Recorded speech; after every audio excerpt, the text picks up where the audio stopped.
Hello, my name is Marcus. I'm the compiler of a collection of therapy quotes entitled Psychoanalytic Self-Awareness Quotes. This is TQ 299 to 301. Therapy quote number 299. If we think in terms of object relations theory, we will tend to focus on the object relationship that is being repeated or defended against. What self-representation is in play and what object representation is being projected? Is the client playing the object representation and the group being treated as the self-representation, or vice versa? So the theory here is that between birth and the age of 3, the child has an image of himself that's one image of himself is that of him being loved, accepted, cared for, and another image of himself as being unwanted, rejected, hurt, and so on. But by the age of 3, these two images come together to form a realistic image of the self as being a whole person, not two separate people. Right? And that's the same with the other. The child, to deal with the anxiety of the mother being sometimes loving and sometimes unavailable, the child creates images of two mothers, one that's satisfying and loving, one that's rejecting and unavailable. That's how the child, that's the theory of how the child manages the anxiety, because the child can't handle the idea of the mother being hurtful, because the child needs to bond to the mother. He needs the positive images to bond to the mother. And then he splits off and disassociates the image of his mother as being rejecting. So you have the part other representations, right? So the other is seen as partly good, partly bad, let's keep it simple, or partly loving and partly rejecting. And then in correspondence, the self-representation is also partly loved and partly unloved. So you have these 4 parts now, right? But by the age of 3, the child, he's getting stronger, his mind is developing. He can understand that his mother's a whole person, and then in relation to that, the self repairs as well. Now, if for some reason this process doesn't take place, which is supposed to take place naturally by the age of 3, that's the theory, that's the psychological birth, called whole object relations. Whole object relations leads to mutual relating and seeing people as people and understanding people, understanding yourself. And with that, there's perspective and compassion and empathy, self-empathy, empathy for others, access, getting to know yourself leads to access to the real self, the capacities of the real self, respecting others as individuals and that they have their capacities of the real self. So there's that whole object we call Ubuntu, whole object relationship. But if there's trauma, developmental trauma between birth and 3 months, and these splits remain, okay, then that's an insecure attachment style. The child is bonded to the rejecting part of the mother unconsciously. He's bonded to the mother thanks to the positive aspects of the mother. That allows the bond, but he's bonded in a negative union. That leads to the insecure attachment style, and that's a kind of soul fragmentation at this point.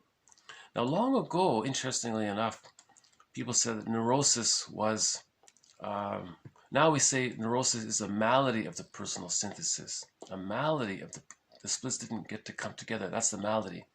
Or we said that neurosis, unhappiness is a malady of the personal synthesis, same idea. But I think even before that, they used to say that neurosis was an illness of the unconscious. They referred to this in the past as an illness of the unconscious. There's a problem there. It's ill, like it's not like a physical illness, but it's like a psychic disturbance. And now we don't say it that way because of the connotation of it. But now we just say a malady of the personal synthesis. Now we say splitting precludes mourning, splitting precludes whole object relating, splitting precludes. because you need a secure attachment to get the whole object relations. When there isn't a secure attachment, the splits are there. And we see the splits. The splits can be seen when people have extreme opinions, prejudicial views, and it's either all this or all that. These kind of and it can change. You know, this Jekyll and Hyde in literature, they show it that way. In fairy tales, you see it as the good witch, the bad witch, and in myths, you see the good god and the bad god. So that's a way to talk about this malady of the personal synthesis. Healing is to synthesize the parts, right? So anyways, if these parts are there, in object relations theory, a person will pick one of those four to identify with, and then project one of the other three onto someone else, and then relate that way, right? So he may identify with the rejecting mother, so the client is the rejecting mother. He projects his devalued self-image onto others, or in this quote here, to the group, and then disparages the group. The group is the devalued self, and he identified with the aggressor. So he's the rejecting mother, and the group or the other person is the devalued self, right? So he's repeating this. See, developmental trauma is a trauma. There's repetition compulsion. After the age of 5, it goes awry, and then this broken record, he's going to repeat it. So object relations talks about these various projections. Which part of the 4 did the person is using in the moment, and which of the other 3 is he projecting onto others? So he can project the rejecting mother onto the group or to the other and be identified with the devalued self, and then he'll provoke the other to be the rejecting other, to try to repeat that trauma in the false hope to it. The positive intention is to heal from the trauma, but it goes awry beyond the age of 5. So the person is repeating, not remembering, right? He's acting out, not using his words to heal and symbolize and metabolize and so on. So that's so in general terms, object relations theory means the internalization of interpersonal relationships. So the child had a relationship with his mother, one with his father, one with the siblings, one with the relative. He internalizes these and has memories of them all. Depending on how they were, these can be all split up. But by the age of 3, the child gets a sense of other people being whole people, right? Whole object relations. Okay, let's move on to TQ 300. Therapy quote number 300. Peer Gynt is proud of the one thing he is not, of being himself, quote. Actually, he is, in his mind, not himself, but his idealized self with unlimited, quote, freedom. There are many Peer Gynts among our clients, anxious to preserve their illusions. So here, object relating when there's a malady of the personal synthesis is illusionary. You're projecting past onto the present, and you're chasing this symbol, and you're never satisfied when you're chasing a symbol. So Peer Gynt, he's the typical mama's boy. The Jocasta mother imposed upon him. He wants to escape from the mother. He projects the rejecting mother everywhere, onto everybody and everything, and he's always running. So Peer Gynt is the flying boy, Peter Pan, moving around constantly, trying to escape from his mother, whom he projects onto everyone and everything. So, and he thinks he's being free. He's being himself. I'm being myself. I'm free. What he's doing is he's running from the fantasy of his rejecting mother following him everywhere. But he's projecting the rejecting mother onto everyone and everything. And that's why he keeps running. So that's the story of Peer Gynt and the Puer and the Flying Boy and the Don Juans and all that, right? In fairy tales, Robert Bly calls them the Swan Boys. The swans are flying around or something. Or so Peer Gynt doesn't get it. You know, he always thinks he's himself. He's so free, and Ibsen, the author of the play, Peer Gynt, you know, he even alludes to Peer Gynt as a kind of troll, like he's just so disconnected from himself. And at the end of the play, he doesn't even want to admit that he was being like a troll. And then the character at the end of the film, similar to Poseidon to Odysseus, Poseidon tells Odysseus, you're going to start to feel now. So the character at the end of Peer Gynt says, you're going to start to feel now.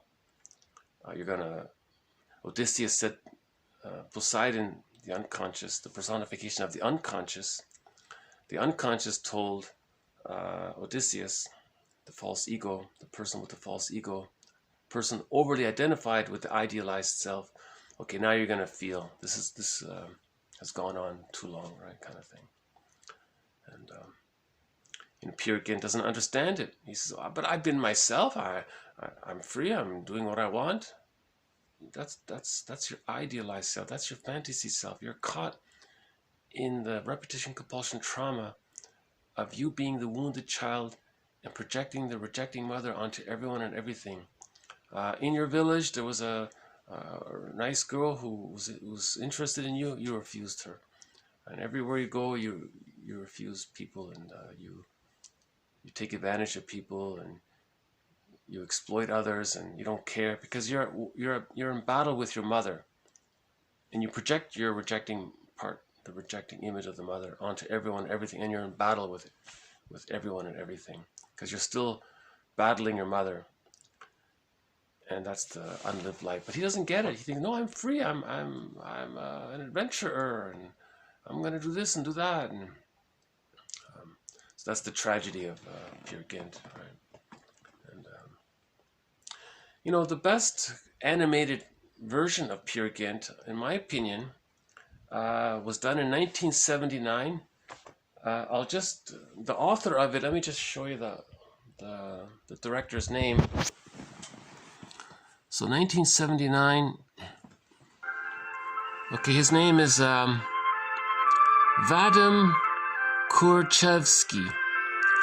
Okay, this version, this animated version, done in 1979 by a guy named Vadim Kurchevsky, in my opinion, is the best animated version of Peer Gynt.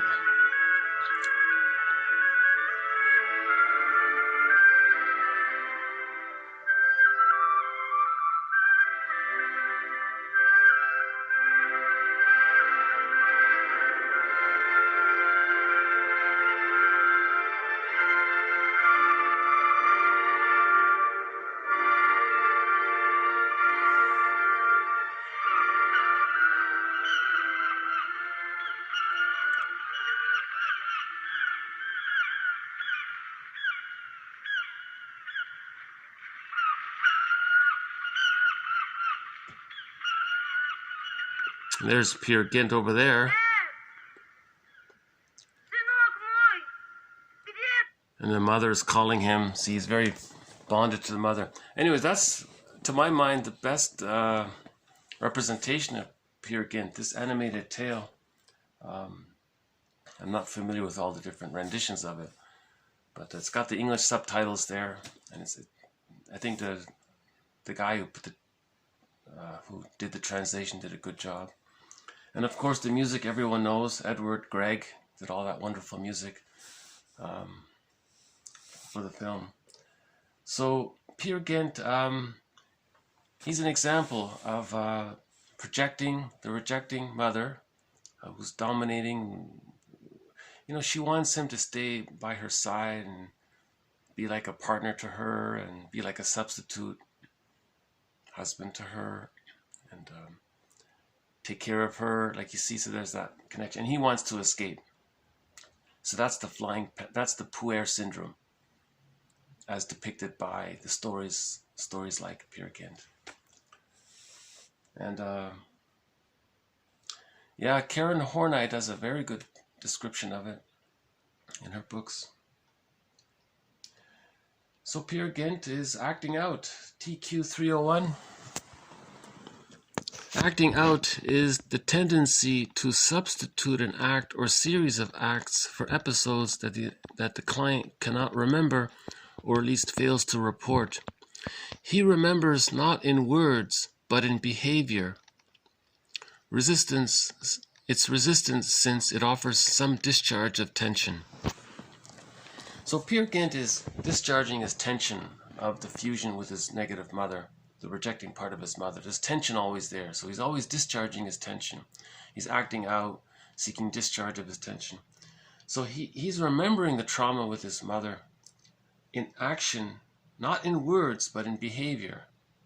So his behavior, he's not remembering in words, he's remembering in behavior and acting it out. That's what acting out is. Acting out is you can't remember it in words, you can't think about it or so-called mentalize it or think about it or believe it or see it or conceptualize it. We had a quote before about how there's such a great resistance to the idea that the mother is just a regular person who was caught in her existential dilemma. The mother may have had prenatal trauma, birth trauma, situational trauma, intergenerational trauma, trauma with siblings, family members, trauma at the dentist's office, trauma while getting the tonsils out, school shock.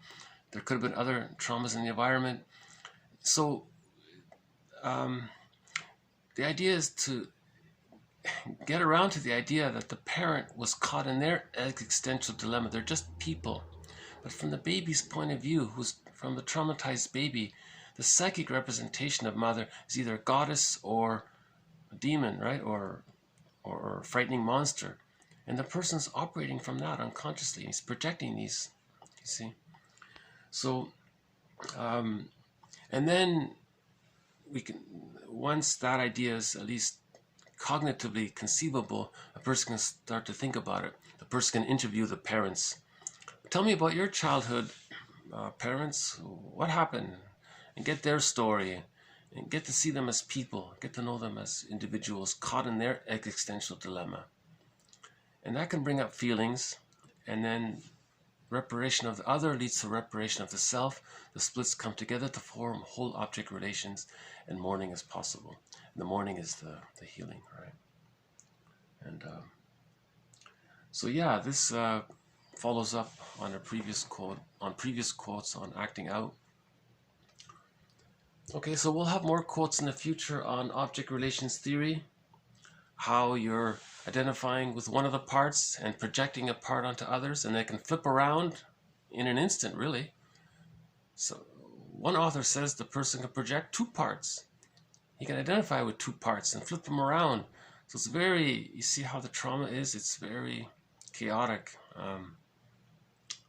The intention is to try to bring the splits together, but he doesn't have the inner felt safety, the ontological security. He's missing that. You know, you need the ontological security, the basic trust from birth to 6 months to be able to bring the splits together. Remember in yesterday's video, the guy was provocative and hostile and always causing trouble. He never had the ontological security. He's being difficult with others because he's trying to communicate that he never got ontological safety from his mother from birth to 6 months, right? He's trying to recapture the symbiosis. He didn't get the symbiotic needs met. The symbiotic needs from birth to 6 months, that extended womb, that's when a person achieves basic trust and a sense of self, ontological security. And if that's missing, he's projecting, he's going to be difficult because he's trying to get the symbiotic needs met, but you can't after the age of 5. That's why it's neurotic. That's why someone called it long ago a disease of the unconscious. Or we could say it's a dysfunction of the unconscious, or a problem with the unconscious, or object relations becoming prematurely petrified before the age of 3 issue or syndrome, whatever other terms there are for it.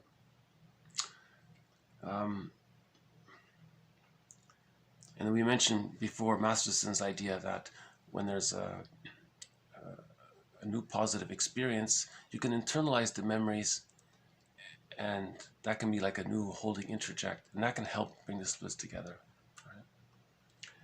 And Peer Gynt. I think Karen Horney did the best job describing Peer Gynt. Story by Ibsen. There's a whole park in Norway, I think, dedicated to Peer Gynt, to the story. So there's a recognition of this phenomena. If the mother's too impinging, too engulfing on the son, he's going to want to fly around and escape and escape and escape, and he's not himself. To be yourself, you need to mourn. Peer Gynt cannot mourn. You have to mourn to then be yourself. He's still caught in a psychic splitting, and he's still in reaction from that. He's acting out of the trauma, of the developmental trauma. So he doesn't find himself. He's caught in this idealized fantasy self. In the opening scene to that movie, he was staring out into the ocean. He's planning his adventures already, you know. And we talked about acting out already. He remembers not in words, but in behavior. See, it's interesting, right? That's what the therapy's for. You whatever you're feeling and thinking, you put it in words. You don't do it. You just describe it,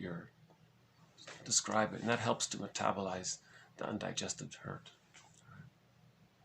So I'll just do a quick zip through. If we think in terms of object relations theory, we will tend to focus on the object relationship that is being repeated or defended against. What self-representation is in play, and what object relationship is being projected? Is the client playing the object relationship? So that's the identification with the aggressor right there. And the group or the other being treated as the self-representation, or vice versa. Peer Gynt is proud of the one thing he is not, of, quote, being himself. Actually, he is in his mind not himself, but his idealized self with unlimited, quote, freedom. There are many Peer Gynts among our clients anxious to preserve their illusions. You see, Peer Gynt, he thinks all of this running around is his freedom. He's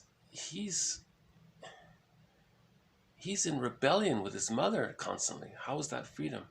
To some degree, maybe it is. There's a kernel of truth to it, in the sense from the perspective of his arrested development. He is trying to escape his mother. But in the play, even by the end, he still didn't get it. He still didn't understand what he was doing, right? So he was caught in this illusion. There are many Peer Gynts among our clients anxious to preserve their illusions. So when there's a developmental trauma, an insecure attachment style, and they're projecting to try to, due to the repetition compulsion gone awry, that's why they're preserving their illusions, because they're caught in this repetition compulsion gone awry. They're acting out, they're not remembering in words. Acting out is the tendency to substitute an act or series of acts for episodes that the client cannot remember, or at least fails to report. He remembers not in words, but in behavior. It's resistance, since it offers some discharge of tension. Yeah, so any kind of acting out. So binge eating, you're acting out, you feel a little better. You're not getting better, you just felt better. Remember the original quote? The therapist asked the client, are you here just to feel better, release some tension, or do you want to get better? So the binge eater was just, or the emotional eater, just wanted to release some tension.